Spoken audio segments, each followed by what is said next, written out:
Okay, so what you need to know before you start with this technique is the one-hand shuffle, which I already explained it in another video, so you can go to this video footnote and I'm gonna put the link over there where you can find it. I'm gonna explain that, but I'm not gonna elaborate too much in this technique. This is pretty much the mechanics grip, and move the forefinger to the back and cut with the index, move it all the way to the top. Now, to find out if you can do the one-hand shuffle before you even start practicing it, just try to use both hands to begin with.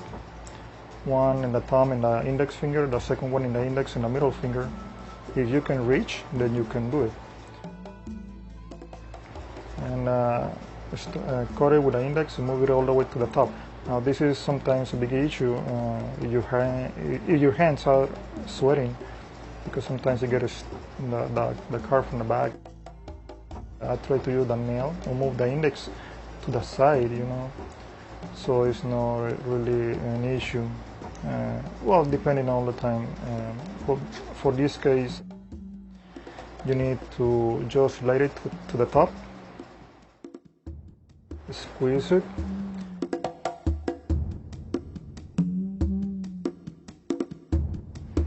in this case, when I let it go, notice there are two sections. This is the top half and this is the bottom half.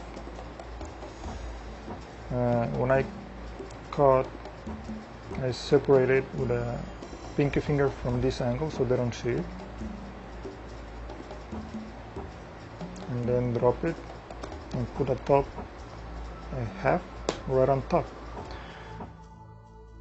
When I do this, so I try not to cut exactly the half, I try to cut less, so when they're interlaced, it's not really hard to remove it, and also it works better with a brand new, not really used, so they are not too sticky.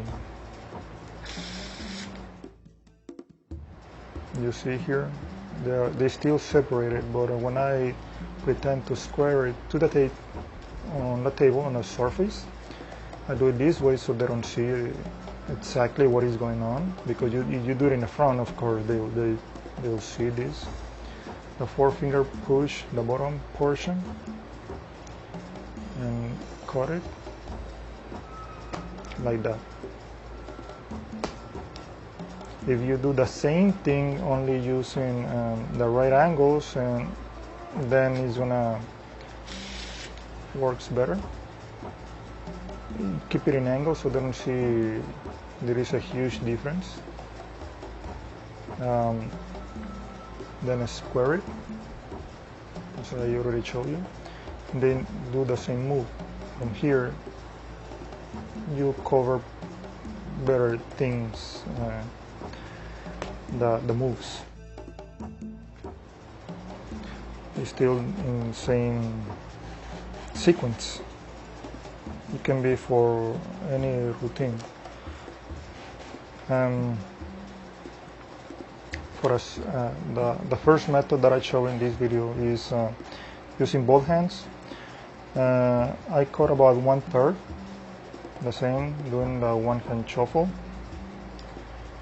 And when I put it into the bottom half, notice how this upper half, the last card is not all the way outside, it's inside, and also the top one is inside this bottom half. So pretty much it has to be in the middle of this bottom half. And the same thing when I do the shuffle, I keep it in angle so they don't see too much. When I show it when I show the face of the cards to the spectator, I cover like that so they don't see the huge discrepancy over here. I pretend to square it, but in reality I'm just pushing the whole thing to the back. Okay. But it's still going.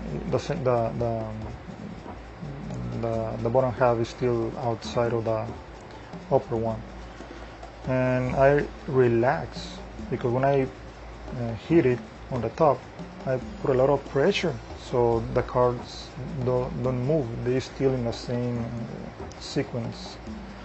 So when I hit the top, the bottom moves along with it, so they don't go into the bottom half. And I relax, grab it, and then pull this in angle a little bit, so it's better, because you pull the whole thing, you may leave one card stuck in the middle. Sometimes it's gonna happen like that. So when I tilt it a little bit, pull it outside, move it to the top, and instead of doing, well, I double cut, but before I show the bottom card again, I rather just flip both piles face down, so they don't see it is the bottom card again showing up. I have the same king on the bottom and the ace on top. Once again.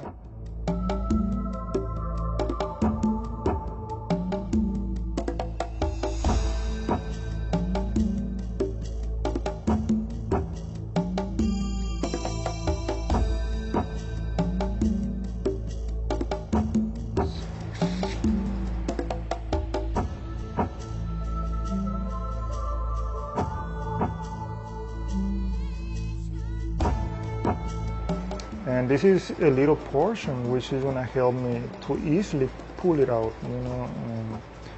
like that.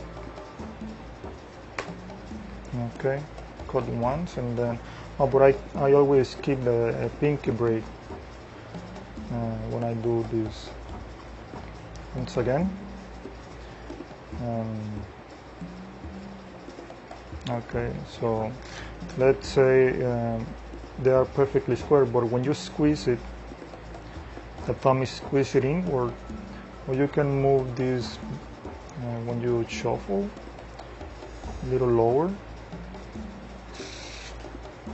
Okay, so they still outside.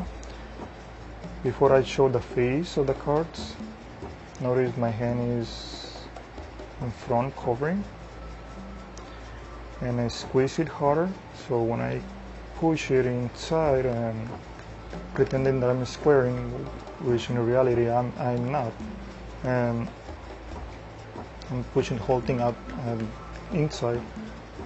But I don't keep it like that. I keep it in angle 45 degrees about it, because they can see this side.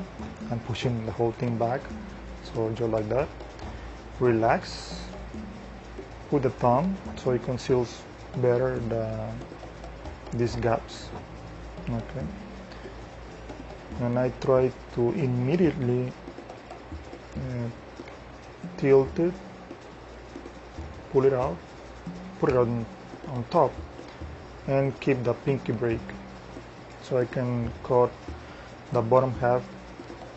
I can cut this bottom half twice, once, and before I move it twice, before I expose this card, I move it face down, both, this to the side and this to the front, and it's done.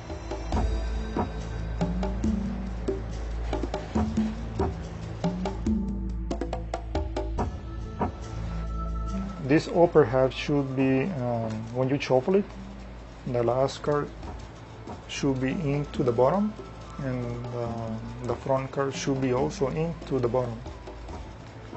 It's going to be easier you keep this a little lower. I'm exaggerating, of course, but you can see just a little bit. So when you squeeze it, it's easier, and you can see this section better and more separate. When you squeeze it harder, so you can pretend you're squaring,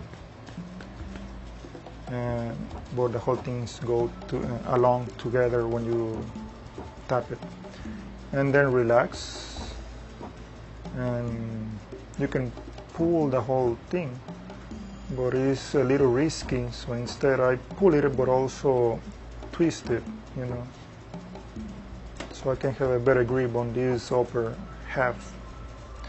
Retain the pinky break and cut once and twice.